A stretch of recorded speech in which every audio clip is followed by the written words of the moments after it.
అయితే కోల్కతా పోలీసులు కేసును ఛేదించిన తీరు ముఖ్యమంత్రి మమతా బెనర్జీపై విమర్శలకు దారితీసింది.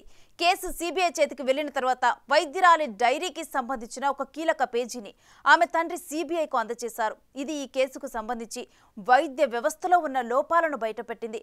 అయితే ఈ కేసు నిర్వహణలో మమతా సీఎంగా ఫెయిల్ అయ్యారా? అసలు వైద్య వ్యవస్థ మొత్తంపై అపవాదు ఎందుకొచ్చింది?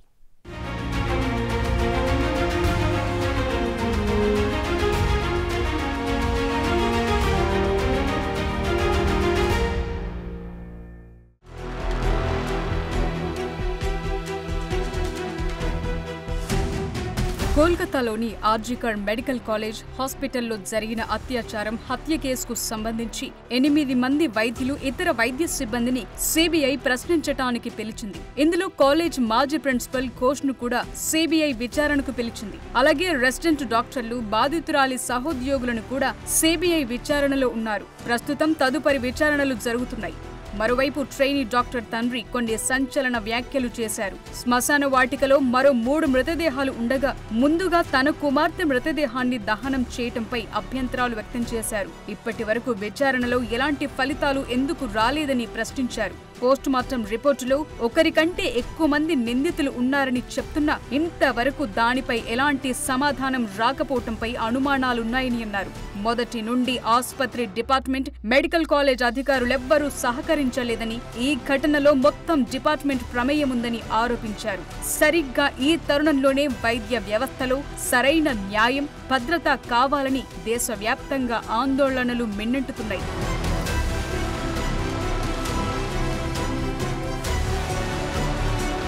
ఇక పశ్చిమ బెంగాల్ సీఎంగానే కాకుండా ఆరోగ్య మంత్రిగా, రాష్ట్ర హోంమంత్రిగా కూడా ఉన్నారు. అంటే ఈ కేసుకు సంబంధించిన అన్ని విభాగాలు ఆమె పరిధిలోనే ఉన్నాయి. అలాంటిది ఆమె ప్రభుత్వం దర్యాప్తులో విఫలం కావటం ఆశ్చర్యంతో పాటు అనుమానాలను రేకెత్తించారు. ఒక ప్రభుత్వాసుపత్రిలో ఇంత హింసాత్మక నేరం ఎలా జరుగుతుందని ప్రతిపక్షాలు ప్రశ్నించాల్సింది పోయి ఆమె స్వయంగా ఈ కామెంట్ చేశారు. సంఘటన జరిగిన రోజు నుంచి నిరసనకారులు అడుగుతున్న ప్రశ్నలే సీఎంగా మమత అడగటాన్ని తీవ్రంగా పరిగణిస్తున్నారు. దీంతో పాటు రాష్ట్ర ప్రభుత్వం, ఆరోగ్య శాఖ, పోలీసులకు సంబంధించి అనేక ముఖ్యమైన ప్రశ్నలు కూడా అనుమానాలకు తావిస్తున్నాయి.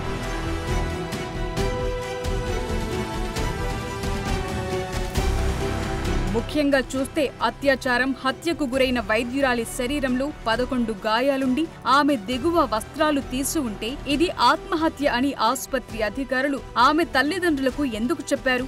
ఈ ప్రశ్న అందరినీ ఆగ్రహానికి గురిచేసింది.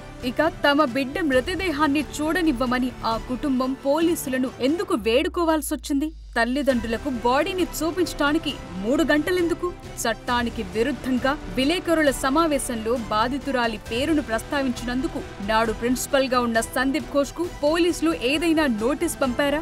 కాలేజ్లో హింస, అవినీతి ఆరోపణలు ఉన్నప్పటికీ డాక్టర్ సందీప్ ఘోష్ కు రాష్ట్ర ప్రభుత్వం ఎందుకు ట్రాన్స్ఫర్ ఇచ్చి మరో ఆసుపత్రికి ప్రిన్సిపల్ గా పంపించింది?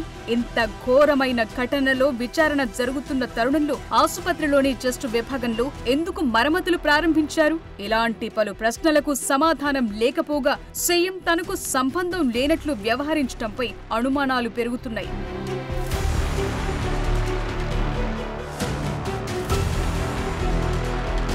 గవర్నమెంట్ ఆసుపత్రుల్లో ఇలాంటి పరిస్థితులు ఉండటం ఖచ్చితంగా ప్రభుత్వ వైఫల్యమే అవుతుంది. ఇది మొత్తంగా వైద్య వ్యవస్థకు మచ్చగా నిలుస్తుంది. ఈ ఒక్క ఘటన మాత్రమే కాదు, గతంలో ప్రభుత్వ మెడికల్ కాలేజ్లో పనిచేసిన రెసిడెంట్ వైద్యుల నుంచి వచ్చిన తీవ్ర ఆందోళనలు దీన్ని నిర్ధారిస్తున్నాయి. ప్రభుత్వ ఆసుపత్రుల్లో పనిచేసే వైద్యులు సరైన విద్యుత్ సదుపాయం లేని పేలవమైన నిర్వహణ వాతావరణంలో ఉండాల్సి వస్తోంది. ఆసుపత్రుల్లోని అనేక విభాగాల్లో భద్రతా లోపాలు స్పష్టంగా కనిపించిన దానిపై చర్యలు తీసుకోరు.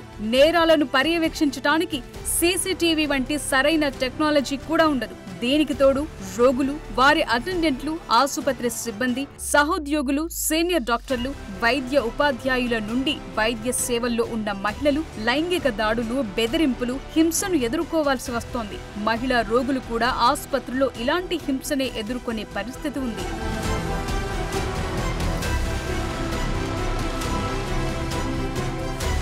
ఇక ఇక వైద్య వృత్తిలో ఉన్న మహిళలు ఎదుర్కొనే సమస్యలకు చాలా కేసులు ఉదాహరణగా ఉన్నాయి. అందుకే వైద్య వృత్తిలోకి రావటానికి మహిళలు భయపడుతున్న పరిస్థితి ఉంది. అంతెందుకు, ఒక యువతి వైద్య విద్యలో ఉందంటే ఆమె వివాహానికి అదే అడ్డుగా ఉన్న పరిస్థితులు కూడా లేకపోలేదు. కొన్ని నివేదికలు చూస్తే విస్తుపోయే నిజాలు తెలుస్తాయి.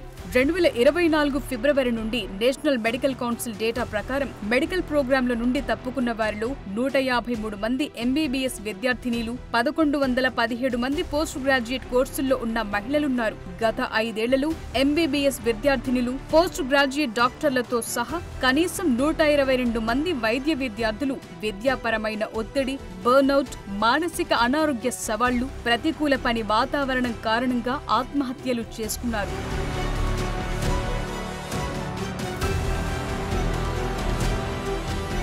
వైద్య వృత్తిలోకి ప్రవేశించే విద్యార్థులకు నీటి దరఖాస్తును పూర్తి చేసిన వెంటనే బాధ, మానసిక ఒత్తిడి, అనిశ్చితి మొదలయ్యే పరిస్థితులున్నాయి. నీటిలో అర్హత సాధించిన చాలా మంది విద్యార్థులు చాలా ఎక్కువగా ఉన్న మెడికల్ సిలబస్ తో పోరాడుతున్నారు. సగానికి పైగా డ్రాప్ అవుట్ చేయాలని అనుకుంటున్నారు. అయితే ఆర్థిక పరిమితుల కారణంగా చాలా మంది కొనసాగాల్సి వస్తుంది. ఇక పోస్ట్ గ్రాడ్యుయేట్ రెసిడెంట్లకు, ప్రత్యేకించి పేరొందిన పెద్ద వైద్య కాలేజీల్లో పరిస్థితులు చాలా భయంకరంగా ఉన్నాయి. ఇదే కారణం వల్ల ఈ కోల్కతా ఘటనలో వైద్య కళాశాలలో నిర్దేశిత విశ్రాంతి స్థలం లేని కారణంగా ఆమె సెమినార్ గదిలో విశ్రాంతి కోసం వెళ్లి విగత జీవిగా మారింది.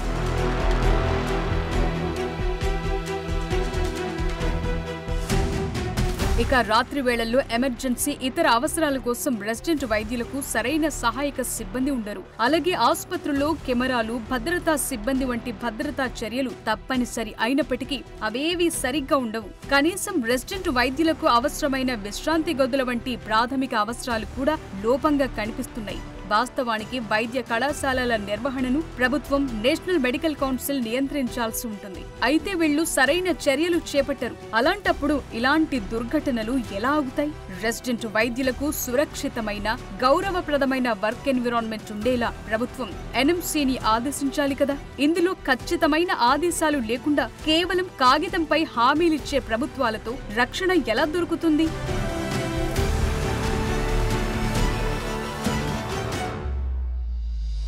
భారతదేశంలో అత్యధికంగా 18 నుంచి 30 ఏళ్ల మధ్య వయసున్న వారి అత్యధికంగా అత్యాచారానికి గురవుతున్నారని కొన్ని విశ్లేషణలు చెప్తున్నాయి. భారతదేశంలో 2017-2022 మధ్య సగటున ప్రతిరోజు 86 అత్యాచార కేసులు నమోదయ్యాయి. ఇందులో 82 కేసుల్లో రేపిస్టు బాధిత మహిళకు తెలిసిన వారే. ఇంకొన్ని లెక్కల ప్రకారం ప్రతి గంటకు భారతదేశంలో దాదాపు 4 రేప్ కేసులు నమోదవుతున్నాయి. వీటిలో 3 కంటే ఎక్కువ కేసుల్లో అత్యాచారం చేసిన వ్యక్తి బాధితురాలికి తెలిసిన వ్యక్తే.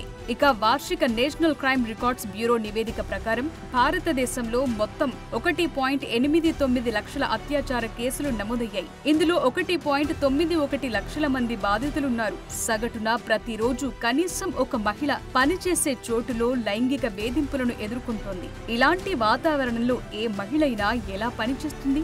అంటే తిరిగి మహిళలు ఇంట్లోని 4 గోడలకే పరిమితం కావాలా? ఇప్పుడు ప్రభుత్వాలు, వైద్య వ్యవస్థలు ఈ ప్రశ్నకు సూటిగా సమాధానం చెప్పాల్సి ఉంది. ఇందులో వారి బాధ్యత రాహిత్యం గురించి చెప్పుకోవాల్సి ఉంది.